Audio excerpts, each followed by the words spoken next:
Hello and welcome to today's presentation on an internationalisation strategy for the business Lucy and Jack. We'll start off with some history and background.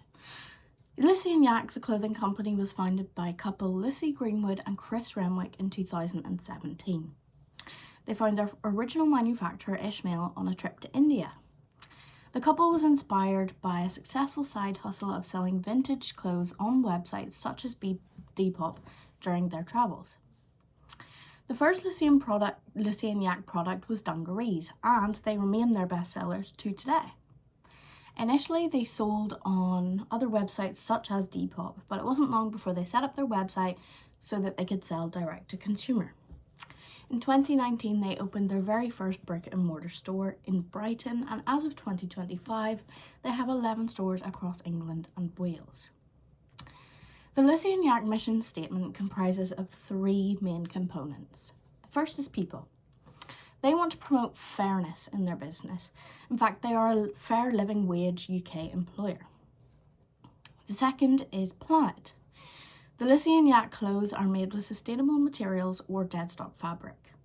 Every material is GOTS verified, and they encourage a longer life for their clothing with their React program, which is basically any clothes or yaks that a consumer has that they feel is at the end of their life, they can hand into the store, get a voucher, and Lucy and Jack will send it over to their seamstress in-house, and she will either repair them and they can sell it as a React item, or she will find it a new life somehow.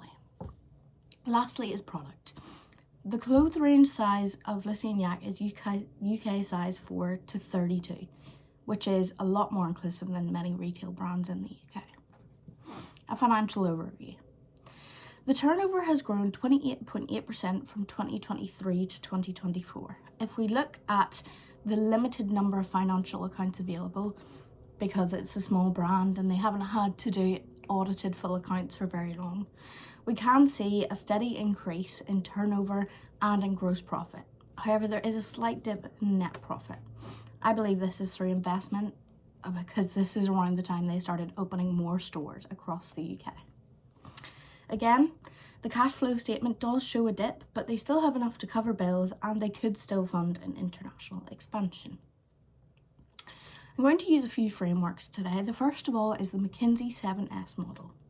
This model was created by the consulting firm McKinsey, and it's designed to help analyse firms' internal alignment to improve performance. The first step in the McKinsey 7S framework is to look at the three hard elements. First of all, strategy. Lucy and Jack centres around sustainability. Their target market is the ethical consumer, and marketing is mostly done through social media. They've created a strong brand identity by using motifs such as they have their own iconic font, and they also love the use of the colour pink. They've been slow to expand, not just because of financial cost, but to promote a slow and steady sustainable growth. Structure. As the company has grown, it has implemented a more hierarchical company structure, but this is just sort of a necessary evil as a company grows, because a company without any organisational structure will slowly delve into chaos. Systems. Lucy and Jack have a sophisticated digital infrastructure. The website and app are efficient, with many sales sold online. Inventory management does need to have a look at and some improvement, because they do tend to hold on to not enough stock. Soft elements. Skill. The Lucy and Jack manufacturers are highly skilled at making garments. The design team are innovative, and the staff on the floors and customer service facing roles are also well trained. Style. Despite the necessary evil of the hierarchy that I mentioned before in the organisational structure, general leadership style, especially throughout management, is collaborative, inclusive and transparent. This encourages creativity and responsibility throughout the team. Staff. Lucy and Jack, as I said, is a livable wage employer. Their brand values attract employees with similar ethical values. However, like most retail brands, especially the customer-facing roles, they do struggle with talent retention.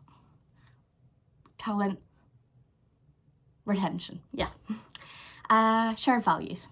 throughout the brand, the following things are consistently valued: sustainability, ethical labour practices, and competing for a competitive price for their consumers. The McKinsey 7S model allowed me to do a brief internal audit, so I could look at the 4 resources they have. Physical, they have a HQ in Brighton, a warehouse in Yorkshire, and 11 stores across England and Wales. Financial, they have increasing revenue every year, indicating a steady growth. Human, they have dependable manufacturers in India and Turkey and less than 250 employees. Intellectual, their hero product, their dungarees. And also they've partnered with TrueFit to utilise AI in order to help online shoppers get a more accurate idea of what size they should order. Looking at their main competitors, obviously it's the retail industry, it's oversaturated, but I'd say the main 2 are Big Bub Press and New Works. On the Big Bub Press website, they say they are a Los Angeles-based clothing label specialising in unisex everyday goods, and they pride themselves on ethical and local manufacturing practices. They are sweatshop free and independently audit all of their manufacturing partners. This brand has similar ethical and sustainable values to Lucy and Yak, however they sell products at a much higher price range. For example, the dungarees are named on the website as overalls retail for £197, around 257 USD. Over double the £59 that Lucy and Yak charges for their iconic dungarees. New Works. Again, on their website, they claim they are a woman-owned business. They make limited edition textiles with artists in cuts to make you look and feel good. All of their garments are produced in California and they try and source all materials in the US. This brand is also a significant competitor because of its sustainability achievements, but also as a brand, they've worked with local artists and that has created a USP due to the limited edition of their clothing. However, again, they have a significantly higher price point as they sell their dungarees at 240 USD. I'm sure you've guessed by now, the chosen product I have chosen for internationalization is the Lucy and Yak dungarees. This product was chosen not only because of its popularity and it's a bestseller, but also because my target market that I'm going to choose is the US, and dungarees are versatile. In such a large country as the US, all the different states, they experience the seasons at much different intensities. So dungarees are a good catch-all. The next framework I'm going to use is the Porter 5 Forces. I'm going to use this to conduct an industry analysis of Lucy and Yak. Starting with rivalry amongst existing competitors. As I said before, the fashion industry is notoriously competitive and the market is oversaturated. Despite this, a company with a unique product like Lucy and Yak can still compete with fast fashion retail giants. Threat of new entrants. Initial barrier for entry to the fashion industry is low. However, to sustain success and avoid becoming a short-lived, trendy brand, you need to establish a strong brand identity, which I believe Lucy and Yak have done. Threat of substitutes. Product substitute these days are inevitable, so it's important to focus on things like quality, price, and sustainable manufacturing, which, as we know, Lucy and Yak have done, and it is more hard to replicate. Bargaining power of buyers. Due to the unlimited choice of retailers, buyers have a considerable power and we must fight for their money. Lucy and Yak increase customer loyalty by ethical values, and they actually do this throughout not just their ethical production processes and how they conduct themselves as a business, but they also have charity partners such as, I believe it's called Shelter. They help a local homeless charity, as well as another charity, I forget the name, apologies, but they are cleaning up the oceans. Bargaining power of suppliers. Only having 2 suppliers gives the supplier more power because the brand is very dependent on them. Although they can mitigate this risk of a power imbalance slightly by having a transparent and respectful working relationship. Next, I'm going to use the SWOT framework for a quick firm analysis. Strengths: strong brand identity, sustainable and ethical practices, competitive price.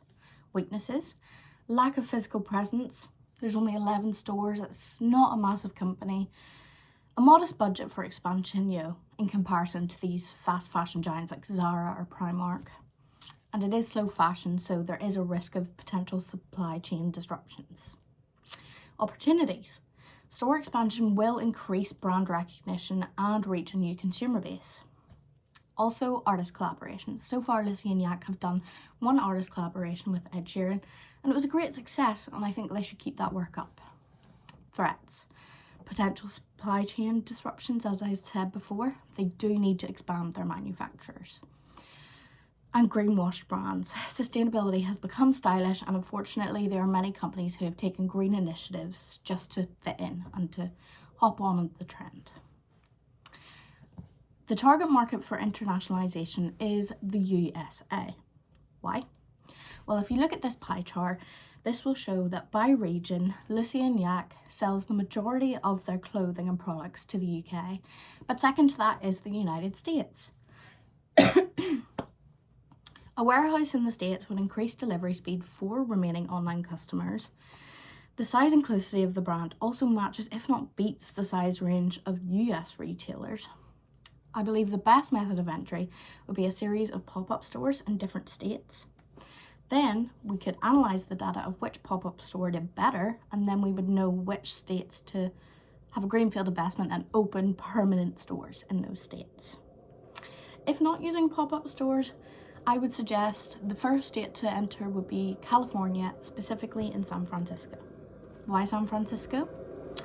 San Francisco offers a highly suitable market profile for Lucy and Yak's ethical and sustainable fashion focus. In fact, San Francisco customers are increasingly becoming advocates for sustainable fashion, actively supporting eco-conscious movements, and they even host a sustainable fashion week. The city's median household income is the highest in the US, about $141,000. San Francisco infrastructure is also sophisticated and conducive to convenient imports and exports. The city has a nearby port, which could be used for shipping cargo from Asia, where the Lucy and Yak manufacturers are. Furthermore, the city is a popular tourist destination. Any city that's a popular tourist destination can increase foot traffic into a store and therefore get the Lucy and Yak brand out there and reach new consumers. The last framework I'm going to utilise is the pestle framework. This is in order to look at the macro environment. First part of the pestle analysis is political. A big thing to talk about, especially whenever internationalising into the US, is politics. Import tariffs have been increased dramatically by the US President Donald Trump as of April 2025. Tariffs on imports from the US from India are 27% and 10% from Turkey, the countries where Lucy and Yak have their manufacturers. These tariffs, although high, are not as severe as other countries with large textile industries, such as Vietnam, who are facing a 46% tariff. To save costs, Lucy and Yak could first ship their product from India to the UK to the US. However, I believe this would increase their carbon footprint and it's not worth the 6% saving it would provide. Economic. As I've mentioned before, the US, specifically San Francisco, boasts a robust economy with a high median household. This suggests that people do have a disposable income and they can spend a little bit of money on a luxury product or investing in a sustainable product. Also, if Lucy and Yak needed to cover some extra costs in a US expansion, they could slightly increase their price, but still remain at a competitive price. Social. The demographic of the US is diverse, though specifically the city of San Francisco has a small psychic distance from Brighton, where the Lucy and Yak HQ is. Both cities have a culture of sustainability and appreciate ethical employers, and self-expression throughout fashion is common. And I think Lucy and Yak is a brand that perfectly aligns with these values. Technological. With the appeal of e-commerce in the modern day, brick and mortar stores do see less foot traffic. However, something Lucy and Yak can do to combat this is through their app. Other brands have implemented a click and collect method of shopping. This means consumers can still browse and shop online, but they have to actually enter the store to pick up their order in order to save on the delivery fee. This gets feet in the door, and that is what we want. Legal. California labour laws are progressive. It's good. However, it can be challenging for an employer familiar only with UK laws. Some particularly progressive laws I have listed below, such as all employees must be paid sick leave, all employees must be paid for at least 4 hours of work, even if they haven't done that much, and any time worked over 8 hours a day should be paid at time and a half. Lastly, environmental. Lucy and Yak's sustainability model aligns well with the environmental focus and ethical consumption of fashion in the Western world. San Francisco especially has an environmental department which has its SF Green Business program. This gives businesses extra rebates for green purchases, for example, LED lighting. Even if they didn't qualify for rebates, they could still be awarded the green sticker for their shop window, which they could proudly display and is recognisable by consumers. My final thoughts and recommendations. Lucy and Yak is a small and medium enterprise which has displayed slow yet steady growth. To me, this screams sustainable growth. The success with online sales in the US, combined with the small psychic distance from the UK and the sophisticated infrastructure for trade, suggests it's a promising market for expansion. However, Donald Trump, his mission on mercantilism, does create significant setbacks. This could, however, be twisted into an opportunity. As I said, there's other countries with a bigger textile market who are being charged higher tariffs. So there is a chance for Lucy and Yak to take advantage of the fact that the tariffs are high, but not as high. The initial hesitance I had to an incremental expansion, such as the upselling model recommends, was because the Lucy and Yak brand is synonymous with independence, individuality, and self-expression, as well as sustainability.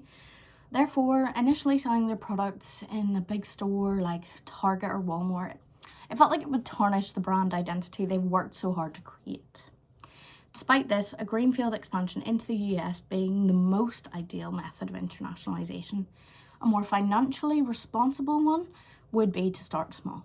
Partner with a US retailer to sell their iconic dungarees, then work on Lucy and Yak pop-ups, get a warehouse, and then create some permanent stores. Thank you for listening.